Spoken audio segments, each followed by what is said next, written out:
going to demonstrate one of the methods Still talks about with respect to ribs. The supine patient, he's using the arm for leverage to put serratus magnus, really serratus anterior on strain.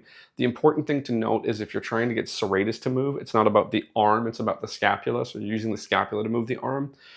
He talks about using his thigh in the axillary region. He's probably talking mostly about using contact, right? So he's kind of pinning their arm to his thigh. It's not an absolute necessity, so I'll show it with some modification. Also, partially just for the ability for it to be visible. So the hand that goes to the ribs, so you first want to figure out which ribs it was.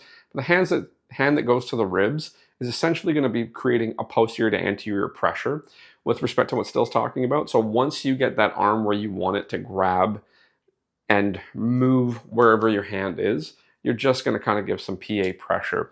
So all it really looks like is this, right? So you get into those ribs, you can kind of test, maybe this guy. So it's just the resistance to movement. So it's relatively low down. So what I'm going to do is as I pull this arm over, I'll get some tension into where my hand is.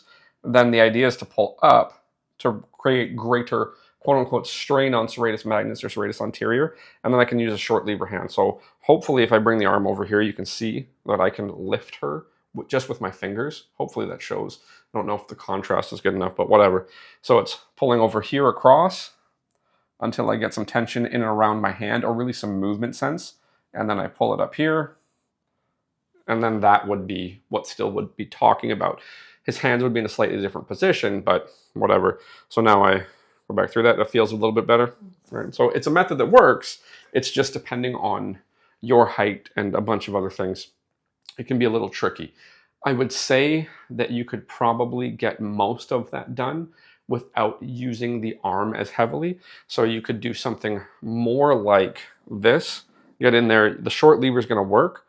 And then you can sometimes do this, but at least in this case, I'm just going to make her hit herself in the face. So sometimes you can just do this. Right, just that rotation, you feel that pull on those ribs.